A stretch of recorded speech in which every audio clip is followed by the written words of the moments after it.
অৰুণোদয় আঁচনি ৩.০ মানেনো কি আৰু ইয়াৰ বিষয়ে ভিডিঅ' কনফাৰেন্সৰ যোগেদি আমাৰ ৰঙাপাৰাত এখনি সভা আয়োজিত হৈছে। এই ভিডিঅ' কনফাৰেন্সত ময়ো সেই সভাখনত উপস্থিত আছিলোঁ। আপোনালোকে সম্পূৰ্ণ ভিডিঅ'টো চাই থাকিব। নমস্কাৰ, মই ৰীতা। আজি মোৰ সৈতে এখন প্ৰথমবাৰৰ বাবে মই এনেধৰণৰ মিটিঙত সভাত অংশগ্ৰহণ কৰিছোঁ। আপোনালোকেও মোৰ লগত সম্পূৰ্ণ ভিডিঅ'টো চাই থাককচোন।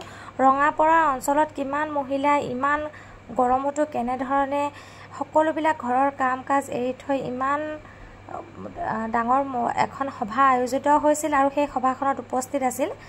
মই ৰঙাপাৰাৰ পৰা এনেধৰণে মোৰ লগৰ সকলোৰে লগত টমটমেৰে অহা যোৱা কৰিছোঁ আৰু আহি আমি জিলা কৈছো যে 1 আৰু 2 পাই থকা হিতাধিকাৰী তিনিটো ল'ব, কিন্তু যদি ৰেচন কাৰ্ডখন নাই নাপাব, যদি পৰিয়ালত চাকৰি হৈ গ'ল নাপাব, যদি আমাৰ 4 চকীয়া ঘৰত বাহন হৈ গ'ল নতুনকৈ কিনিলো তেতিয়া আমি নাপাম। এই বিষয়ে মই আপোনালোকক বুজাব। অৰুণোদয় পাব কোনে লাগে? বিধৱা মহিলা গৰাকী, অৰ্থাৎ যি পৰিয়ালত বিধৱা মহিলা আছে সেই পৰিয়ালে অৰুণোদয় আঁচনি পাব লাগে।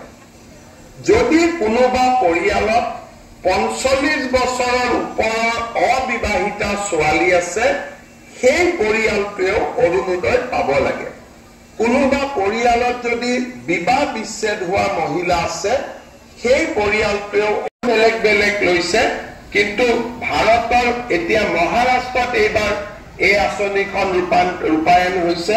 ভাৰতৰ বিভিন্ন ৰাজ্যত এই অৰুণোদয় আঁচনিখন আজি ৰূপায়িত হৈছে। ঠিক তেনেকে আজি আমাৰ যদি আমি অলপমান চিন্তা কৰোঁ তেতিয়াহ'লে ৰেচন কাৰ্ডৰ কাৰণে আমি যদি চাওঁ যে আজি আমাৰ ৰেচন কাৰ্ডত মই যদি ধৰি লওঁ যে 30 টকা প্ৰতি কেজি চাউলৰ দাম, তেতিয়াহ'লে 30 টকাকৈ আজি আমি 19,60,000 ফেমিলি, আমি 19,60,000 লোকক আমি ৰেচন কাৰ্ড দিম। ৰেচন কাৰ্ড দিয়া মানে তেওঁলোকে 5 কেজিকৈ চাউল বিনা পইচাত তেওঁলোকে প্ৰত্যেক মাহত পাব।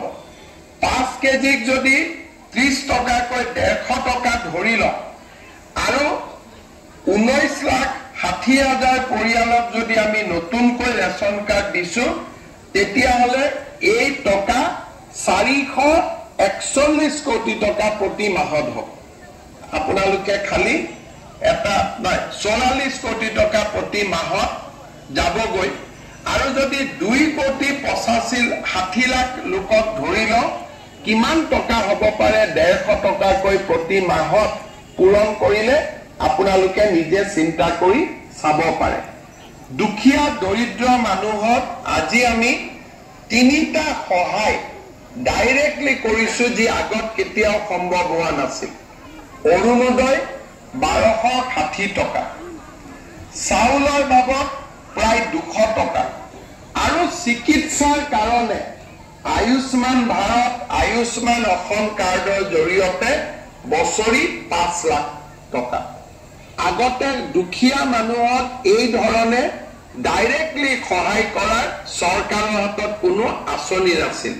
মই বৃদ্ধ পেঞ্চন, বিধৱা পেঞ্চনৰ কথা নকওঁৱেই। 3টা ডাঙৰ আঁচনি, ৰেচন কাৰ্ড, আয়ুষ্মান ভাৰতৰ কাৰ্ড, কাৰণ ৰেচন কাৰ্ডখন দেখুৱালে আয়ুষ্মান ভাৰতো আমি চিকিৎসা কৰিব পাৰোঁ। 5 লাখ টকাৰ বছৰি ৰেচন কাৰ্ডত 5 কেজি চাউল আৰু 1260 টকা, 1250 টকাৰ অৰুণোদয়। 3টা দুখীয়া দৰিদ্ৰ মানুহক ডাইৰেক্টলি আজি সেৱা কৰিব পাৰিছে। বেমাৰ হ'লে এতিয়া মাটি বিক্ৰী কৰিব নালাগে, মধ্যভোগীৰ পৰা টকা সুদত ল'ব নালাগে, 5 লাখ টকালৈ আমাৰ মেডিকেল কলেজতে সহায় ল'ব পাৰোঁ আৰু 1250 টকা অৰুণোদয়েৰে বিদ্যুতৰ মাচুল, দালি কাৰণ কেতিয়াবা কোনোবাই ভুৱা নামতো বেংক একাউণ্ট সৃষ্টি কৰি অৰুণোদয় ধন লৈ থাকিব। অৰুণোদয় ৩ৰ উদ্দেশ্য হ'ল অৰুণোদয় প্ৰায় 2,60,00,000 বৃদ্ধি হ'ব।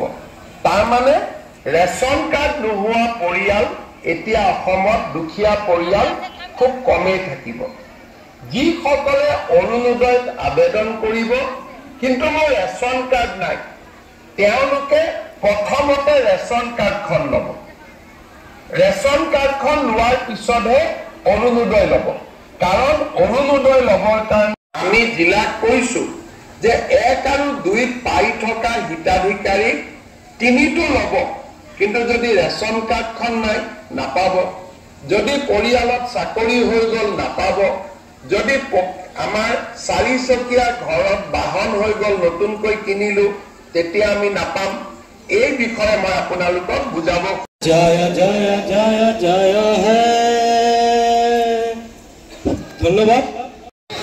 অৰুণোদয় ৩.০ৰ যি শুভাৰম্ভণি অনুষ্ঠান, এই অনুষ্ঠানৰ লগত সংগতি ৰাখি ৰঙাপাৰা বিধানসভা সমষ্টিত অনুষ্ঠিত কৰা এখন অৰুণোদয় সভাত উপস্থিত থকা আমাৰ শ্ৰদ্ধাৰ ADC তহিৰ আলম ডাঙৰীয়া, আমাৰ মাজত উপস্থিত থকা আমাৰ চক্ৰ বিষয়া কিৰিট কোমল হাজৰিকা ডাঙৰীয়া, আমাৰ মাজত উপস্থিত থকা ৰঙাপাৰাৰ BDO মীনাক্ষী দিহিঙীয়া ডাঙৰীয়ানী, আমাৰ মাজত উপস্থিত থকা প্ৰাক্তন জিলা পৰিষদৰ সদস্যা ডলি চুৰিন ডাঙৰীয়ানী, আমাৰ মাজত উপস্থিত থকা এক্সিকিউটিভ অফিচাৰ পদ্মনাভ গাৰ্গ ডাঙৰীয়া, আমাৰ মাজত উপস্থিত থকা ভাৰতীয় জনতা পাৰ্টি বালিপাৰা মণ্ডলৰ সভাপতি বীৰচন্দ মিলি ডাঙৰীয়া আৰু আমাৰ নগৰ মণ্ডল